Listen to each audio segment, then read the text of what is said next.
Welcome to TR TV. ప్రజలారా, ఈ వార్త మొత్తం ప్రతి ఒక్కరు చూడాలి. ఎందుకంటే తెలంగాణ అతి ముఖ్యమైన ప్రాజెక్టులు ఏవైతే ఉన్నాయో వాటికి సంబంధించిన వార్త కాబట్టి ప్రతి ఒక్కరు చూసే ప్రయత్నం చేయండి.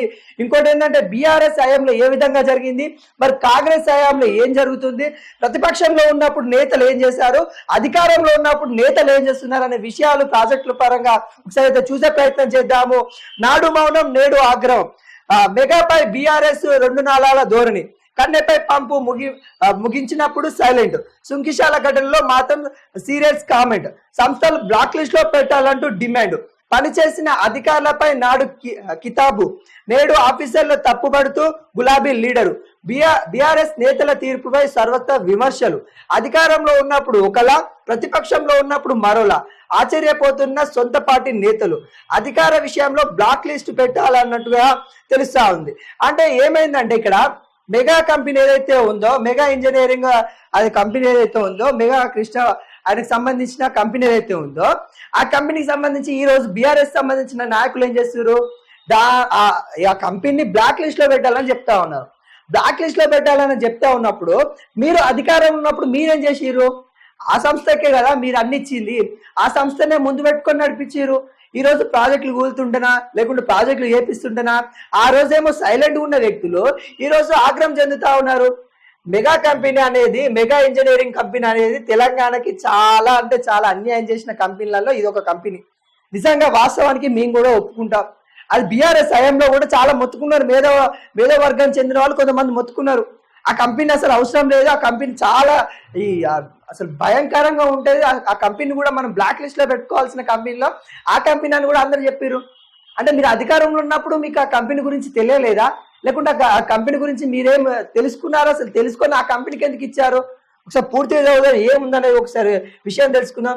మెగా కంపెనీ విషయంలో బీఆర్ఎస్ వ్యవహరిస్తున్న తీరుపై సర్వత్ర విమర్శలు వ్యక్తం అవుతున్నారు. అధికారంలో ఉన్నప్పుడు ఒకలా, ప్రతిపక్షంలో వచ్చాక మరోలా వ్యవస్థ మార్పించేటట్టు కామెంట్ చేస్తున్నారు. 3 ఏళ్ల క్రితం కన్నెపల్లి పంప్ హౌస్ నీటిలో మునిగినప్పుడు అధికారంలో ఉన్న బీఆర్ఎస్ ఆ ఘటనపై మౌనంగా ఉంది. అంటే వాళ్ళు మునిగినప్పుడు ఇక మౌనంగా ఉంటుంది. ఏం చేస్తారు? వాళ్ళ అధికారంలో ఉన్నారు కాబట్టి మరి వాళ్ళ హయాంలో కూలితేనేమో సైలెంట్గా ఉండాలి. ఇప్పుడు అది కాదని ఇప్పుడు వరదలకి మరి కాంగ్రెస్ వచ్చింది కాబట్టి ఆ కాంగ్రెస్ వచ్చిన తర్వాత ఇప్పుడు వరదలు కొట్టుకోపోతే వాళ్ళ పైన నిందేయాలి. ఇది కాంగ్రెస్ వల్లనే జరిగింది.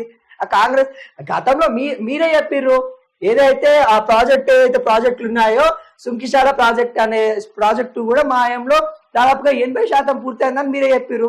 ఈరోజు కూలినప్పుడు ఆ క్రెడిట్ ఎవరు తీసుకోవాలి? మీరే కదా తీసుకోవాల్సింది. ఏమనంటే 8 నెలలు కాంగ్రెస్ గవర్నమెంట్ వచ్చి 8 నెలలు అవుతుంది, 8 నెలల నుండి దాన్ని పట్టించుకోలేదు కాబట్టి కాంగ్రెస్ కూడా కొంత తప్పిదం ఉందని అంటారు. అది కూడా వాస్తవే, కాంగ్రెస్ కూడా తప్పిదం చేయలేదని అయితే అనను. కాంగ్రెస్ కూడా కొంత తప్పిదం చేసింది.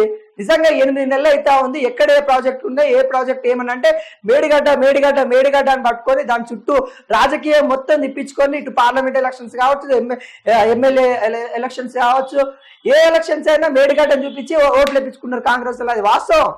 ఏది ఏమైనా కానీ చిన్న మచ్చని చూపించేసి ఈరోజు ప్రాజెక్ట్ అది పనిచేస్తున్నట్టు కూడా మీరే చెప్తా ఉన్నారు కొంత కథనాల ప్రకారం. సరే, అక్కడ జరిగింది, తప్పిదాలు జరిగినాయి. మేడిగడ్డ కుంగిపోవడం కానీ, సుందీల్లో ఇబ్బంది కావడం కానీ, పలుగులు రావడం కానీ అవన్నీ ఎవరు అధికారుల లోపం వల్ల, ఇంకోటి సీఎం అప్పుడున్న మాజీ సీఎం కేసీఆర్ వల్ల కూడా కొంతవరకు జరిగింది.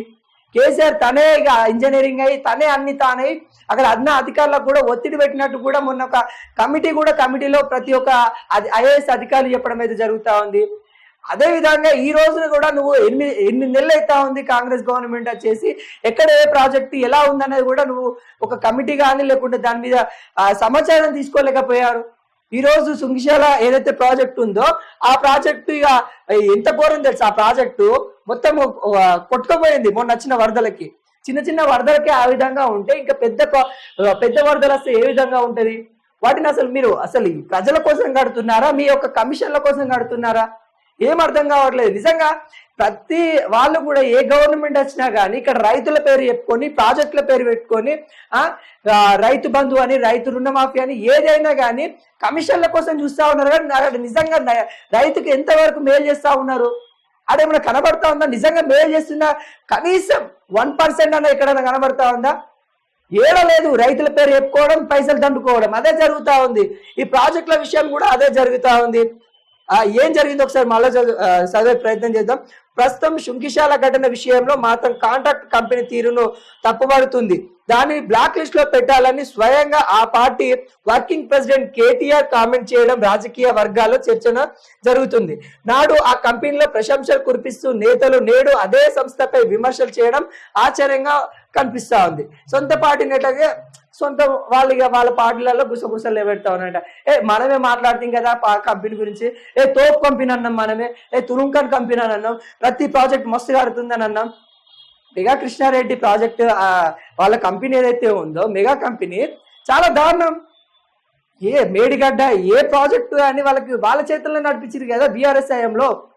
వాళ్ళ చేతులు నడిపించేసి నిజంగా తెలంగాణను అప్పుల్లో పాలు చేయడంలో కానీ ఈ ప్రాజెక్టులు కుంగిపోవడంలో కానీ కేసీఆర్ ఎంత ఆయనది ఎంత పర్సెంట్ తప్పు ఉందో ఈ మెగా కృష్ణారెడ్డి కంపెనీకి సంబంధించిన వాళ్ళకి కూడా అంతే తప్పు ఉంది. ఇప్పుడు బ్లాక్ లిస్ట్ లో పెట్టాలంటే ఎట్లా పెడతారండి? పెట్టదు. బ్లాక్ లిస్ట్ లో పెట్టినా కానీ వాళ్ళు ఎంత తప్పు చేస్తారో అంత కక్కియాలి వాళ్ళతో. ఎంత తప్పిదం వల్ల వాళ్ళు చేసిన చిన్న చిన్న మిస్టేక్ వల్ల ఈరోజు ప్రాజెక్ట్ మొత్తం కుప్పకూలిపోయే సందర్భం తీసుకొని వచ్చారు. మొత్తం ఆ ప్రాజెక్ట్ మొత్తం కుప్పకూలిపోయింది. ఇక దాన్ని ఏమన్నా ఇక బీఆర్ఎస్ వాళ్ళు చేసిరాని బీఆర్ఎస్ కాంగ్రెస్ వాళ్ళు చేసిరాని బీఆర్ఎస్ ఇక వాళ్ళు ఒకరిపై ఒకరు చెప్పుకోవడమే జరుగుతూ ఉంది. మరి నిజంగా ఏం జరిగింది, ఏ తప్పిదాలు జరిగింది అది ఎవరికి చూపించే ప్రయత్నం చేయట్లేదు. ఇక పెద్ద పెద్ద ఛానల్స్ కూడా ఏం చేస్తా ఉన్నాయంటే కొంతమంది కేటీఆర్ సంబంధించిన ఛానల్స్ ఏందో కాంగ్రెస్ మీద, కాంగ్రెస్ సంబంధించిన ఛానల్స్ ఏమో బీఆర్ఎస్ మీద ఇట్లా ప్రజలను తప్పిదారు పట్టించే దాఖలాలు కనబడతా ఉన్నాయి. అంతేగాని నిజమైనది అక్కడ ఏం జరిగిందో ఒక ఘటన జరిగినప్పుడు నిజంగా ఏం జరిగింది అనే విషయాలు ఎవరికి చెప్పలేకపోతా ఉన్నారు. అసలు ఏం జరుగుతా ఉంది, ప్రాజెక్టుల విషయంలో ఎంతవరకు ఎన్ని క్యూసెక్ల వాటర్ ఉంటున్నాయి, ఎంతవరకు ఉండాలి, ఎంత లిమిట్ ఉండాలి, ప్రతినిత్యం అదే. ఒక వరద వచ్చినప్పుడు పైనుండి వరద వస్తుంది. మన తెలంగాణలో వర్షపాతం ఉన్న తక్కువనే అయింది. ఏదైతే మహారాష్ట్ర పైన రాష్ట్రాలు ఏవైతే ఉన్నాయో అక్కడ వర్ష బీభత్సం ఎక్కువ ఉండడం వల్ల ఆ వరద అంతా కిందికి రావాల్సి వచ్చింది. మరి కిందికి వచ్చిన వరదను కూడా మనం ఏమైనా ఒడిసి పట్టి మనం ఏమైనా కాపాడుకునే ప్రయత్నం చేశారా? ఏం లేదు. మళ్ళీ అవన్నీ మళ్ళీ సముద్రం తీరంకి పోయేటట్టు చేశారు. చాలా వరకు ప్రాజెక్టులు అయితే కుంగిపోతా ఉన్నాయి. చాలా వరకు అవి మెగా కంపెనీ కానీ ఏ కంపెనీ కానీ దాదాపుగా ఒకసారి ఇక్కడ 800 కోట్లు అంట. కన్నెపల్లి గడ్డలతో దాదాపు 800 కోట్ల నష్టం. కాళేశ్వరం ప్రాజెక్టులో అంతర్గతమైన Kannepalli Annaram pump house contract పనులు. అసలు 800 కోట్లు అంట. ఇది మొత్తం వార్త మొత్తం చదివే ప్రయత్నం చేద్దాం. మరి 800 కోట్లు ఏంది, వాళ్ళకి ఇచ్చింది ఎంత, మరి వాళ్ళ వాట ఎంత, అక్కడ ఉన్న నాయకుల వాట ఎంత అనే విషయాలు తెలుసుకుందాం. మరి 800 కోట్లు కన్నెపల్లికి సంబంధించిన ప్రాజెక్టుకి 800 కోట్లు కూడా ఇచ్చినట్టు కూడా తెలుస్తా ఉంది. ఏది ఏమైనా కానీ ప్రాజెక్టుల విషయంలో చేస్తున్న తీరు అయితే ప్రభుత్వాలు చేస్తున్న తీరు కావచ్చు, లేకుంటే ఏదైనా కానీ అసలు అది కరెక్ట్ అయిన పద్ధతిలో చేయట్లేదని కూడా తెలుస్తా ఉంది. ఎక్కడ కూడా ఏడ కూడా రైతుల పేరు వాడుకొని రైతుల గురించి ఎక్కడ మనకి కమిషన్ వస్తాయి అనేది ధోరణి కనబడతా ఉంది తప్ప ఏమైనా కానీ ప్రజలకైతే ఏం కనబడట్లేదు. ఇక్కడ ఉంది, మరి 7వ పేజీలో ఉందంటే ఒకసారి మొత్తం చదివే ప్రయత్నం చేద్దాం. మరి బ్లాక్ లిస్ట్ లో ఎందుకు పెట్టాలి, ఆ రోజు సపోర్ట్ చేసిన వ్యక్తులు ఈ రోజు ఎందుకు వ్యతిరేకిస్తూ ఉన్నారు అనే విషయాలు తెలుసుకుందాం. చేపట్టింది మెగా కంపెనీ 2 ఏళ్ల క్రితము అంటే జూలై 2022లో వచ్చిన వరదల వల్ల నీటిలో మునిగిపోయింది.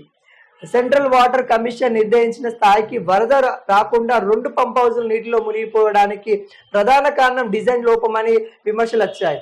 అయితే డిజైన్ లోపమే అని చాలా వరకు కూడా డిజైన్ లోపం అని చెప్పారు. ఇంకొకటి ఏదైతే మేడిగడ్డ కానీ ఏంటంటే ఒక కాడ కట్టే ఏదైతే బ్రిడ్జ్ ఉందో అక్కడ కాకుండా వేరే కాడ కట్టే కేసీఆర్ చెప్పిండంట.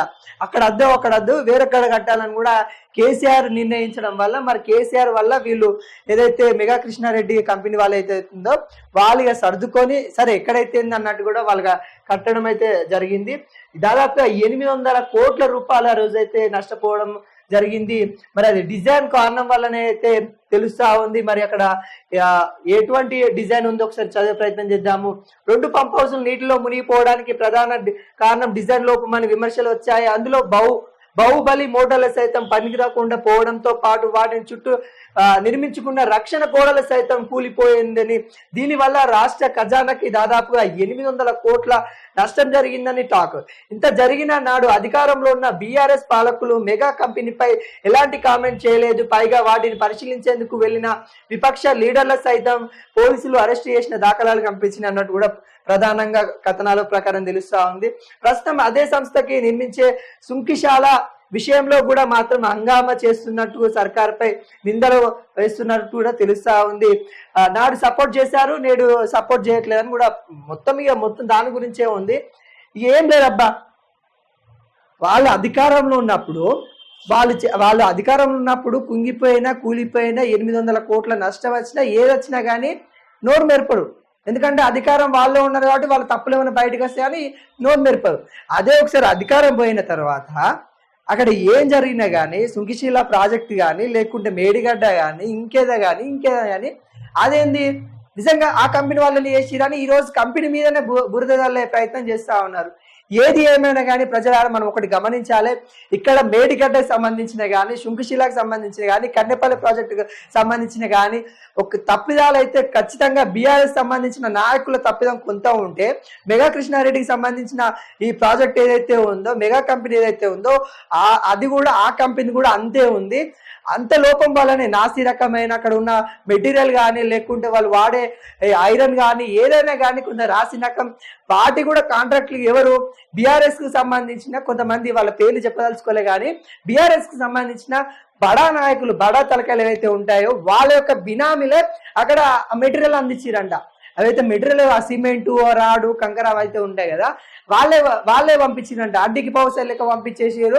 ఇక ఖజానా మొత్తం కొల్లగొట్టుకునే దాఖలాలు అయితే కనబడ్డాయి. ఏది ఏమైనా కానీ ఇప్పటికైనా దీని మీద తెలంగాణ రేవంత్ రెడ్డి సర్కార్ అయితే దీని మీద సమీక్ష ఏర్పాటు చేయాలి. ఎవరి తప్పిదాల మీద ఒక కమిటీ ఏర్పాటు చేయాలి. ఏమనంటే ఇక కమిటీలు ఏర్పాటు చేసినా ఏం లాభం లేకపోతా ఉంది. ఇప్పటికే మేడిగడ్డ మీద ఒక కమిటీ చేసిరు, అటు మన ఏదైతే కరెంటు మీద కూడా ఒక కమిటీ చేసిరు, అది కూడా అట్నే పోయింది. ఇప్పుడు సుంకిశాల మీద ఒక కమిటీ చేస్తా ఉన్నారు. దీన్ని కూడా ఏమంటారు ఏం లేకుండా అది ఏం జరిగినా కానీ అది అంతవరకే వేస్తుర్రు, అది ఏం జరగట్లేదు. ఫైనల్ వరకు రిజల్ట్ వచ్చేదాకా కూడా ఏం పోవట్లేదు. మరి ఏదేమైనా కానీ ఇవి తెలంగాణ ప్రజల సొమ్ము ఏదైతే 800 కోట్లు నష్టపోయేటట్టు చేసినా ఎవరైనా కానీ ఈ రోజు ప్రతిపక్షం ఉంటుందని కాదు, రేపటి రోజు అధికారం ఉంటుందని కాదు, ఏది ఏమైనా కానీ ప్రజల కోసం ఆలోచించి నాయకులైతే నిర్ణయాలు తీసుకొని ప్రజల కోసం మేలయ్యే విధంగా నడుచుకోవాలని కోరుకుంటా ఉన్నాము. ఈరోజు అధికారంలో ఉన్నామని సైలెంట్ గా ఉండి రేపు అధికారం పోయిన తర్వాత ఏదో ఒక్కరి మీద బురద చల్లే ప్రయత్నం చేస్తే ఇది కరెక్ట్ కాదు. అధికారం ఉన్నా లేకపోయినా కానీ ప్రజల కోసం పోరాడిన నాయకుడు, ప్రజల కోసం ఉన్న నాయకుడు అధికారం ఉన్నా లేకున్నా ఒకే విధంగా ఉంటుంది. అంటే ప్రజల కోసం పోరాడే ఏ నాయకుడు అయితే తనకి అధికారం లేకపోయినా కానీ ప్రజల దృష్ట్యా అధికారం ఉన్నట్టే.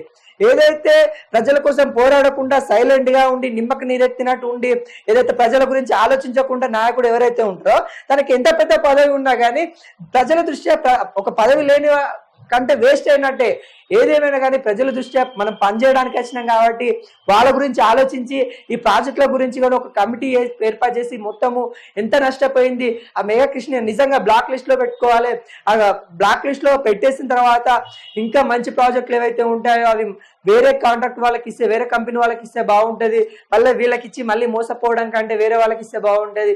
ఇప్పటికే తెలంగాణలో ఉన్న ప్రాజెక్టులు కొంతవరకు దెబ్బతిన్న తరుణాలు అయితే కనబడతా ఉన్నాయి. ఏది ఏమైనా కానీ తెలంగాణ గవర్నమెంట్ ఆచి చూసి నిర్ణయాలు తీసుకోవాలని కోరుకుంటా ఉన్నాం.